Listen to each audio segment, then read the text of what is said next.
공사 부분에 대한 동영상을 사실은 조금 미뤘었죠. 이번에 입찰 공고가 나왔기 때문에 입찰 공고에 따르는 동영상을 먼저 해드리고 그 다음에 공사와 관련된 동영상 쪽으로 이제 이어가도록 하겠습니다. 사실은 공사와 관련된 동영상도 공사가 진척되는 그 공정 과정을 따라가려고 했는데 조금 동영상을 제가 일찍 시작하다 보니까 다음에 공정에 따르는 동영상은 또 별도로 해드리도록 할게요. 오늘은 토공사와 관련된 동영상을 시작해 보도록 하겠습니다. 보편적으로 이게 토공사라고 하는 거는 상가주택에서는 그렇게 큰 토공사는 있진 않아요. 그러나 우리가 토공사가 어떤 것인가, 토공사란 무엇인가, 이거에 대한 구독자들에게 조금은 상식적인 것을 설명을 드리려고 오늘 토공사에 관련된 설명을 드리도록 할게요. 토공사라고 하는 것은 보통 대지 조성을 위해서 터파기나 아니면 터 도둑이나 터 고르기나 아니면 기초 파기, 대매우기 이런 것을 총망라해서 우리가 토공사라고 합니다. 그리고 이제 토공사의 공사 여부는 굉장히 예측을 하기가 힘들죠. 땅 속의 지질이 어떻게 형성이 돼 있나, 이거는 팠을 때만이 확인이 된 거기 때문에 예측하기가 힘듭니다. 그래서 이제 이런 것은 공정 여부가 굉장히 복잡하게 이루어져 있어요. 공정이라는 게 공사 기간이랄지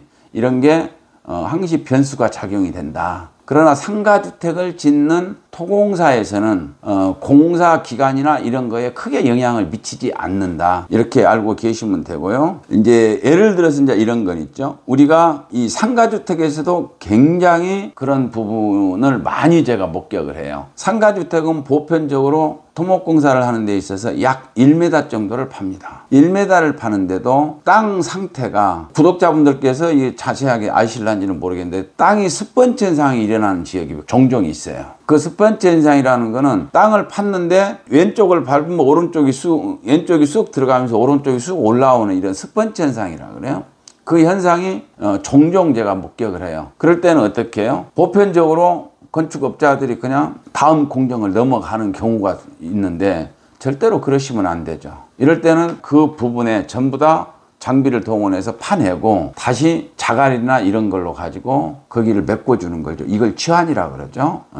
이걸 취한이라 그래. 흙을 완전히 취한 작업을 다 해놓고 그 다음 공정을 들어간다. 이런 것이 전체적으로 다 묶어서 우리가 토목공사라고 얘기를 합니다.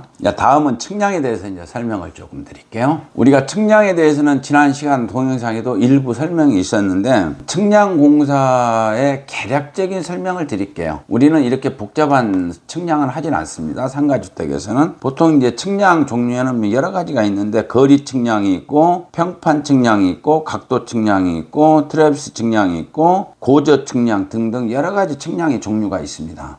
우리는 보편적으로 우리 상가주택에서 하고 있는 측량은 평판 측량을 주로 사용을 하고 있습니다. 이제 측량이 끝나고 나면은 우리는 이제 집안조사를 하죠. 집안조사라는 게 밑에 땅의 상태가 어떤지 이 집안조사를 하는 건데 이런 경우에는 흙의 종류와 토질, 전당 강도, 흙의 암밀도 여러 가지 조사 방법이 있으나 현장에서 종합적으로 이루어지고 있는 시험은 진해력 시험으로 일괄하게 됩니다.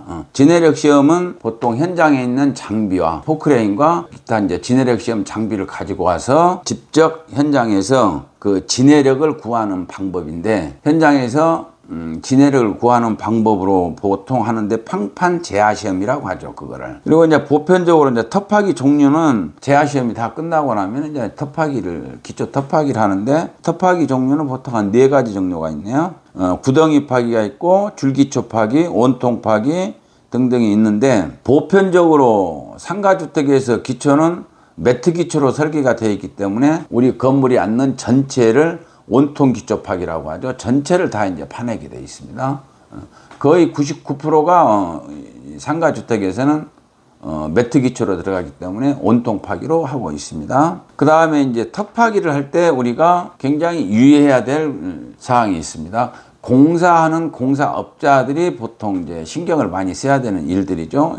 터 파기를 보통 1m 정도 터를 팠는데 이때 가장 주의를 해야 될 거는 1m 정도 판 들어간 부분에 대해서 수평을 잘 맞춰서 파주셔야 돼요. 이 수평을 맞춘다는 얘기는 다음에 매트 기초에 콘크리트 두께와 연관이 되어 있습니다. 그렇기 때문에 장비로 가지고 수평을 잘 맞춰서 다지기 잘 하고, 다지기를 완벽하게 하는 다음에는 그 다음에 도면에 표기되어 있는 단열재와 그 다음에 피시필름과 그 다음에 콩자갈을 잘 깔아줘야 되죠. 아마 도면에는 이제 표기된 대로 이제 일을 하고 나면은 그 다음에 이제 토목공사가 다 완료가 되는 거죠.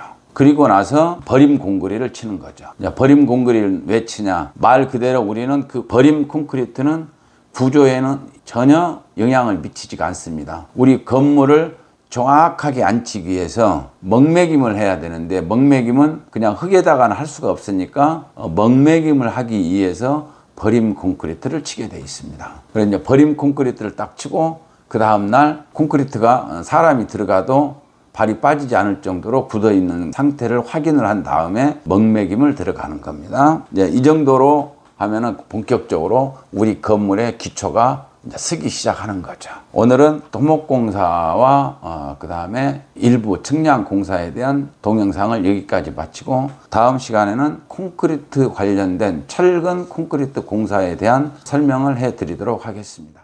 저희 구독 많이 해주시고요. 좋은 댓글은 저에게 굉장히 힘이 되는 내용이니까요. 많은 댓글 부탁드리고, 차후에 이런 토지 분양이 있을 시에는 반드시 입찰 들어가기 이전에 먼저 저희하고 상의를 해 주시면은 구독자분들의 편에 서서 내 땅을 산다는 마음으로 구독자분들께 저의 의견을 충분히 드리도록 하겠습니다. 감사합니다.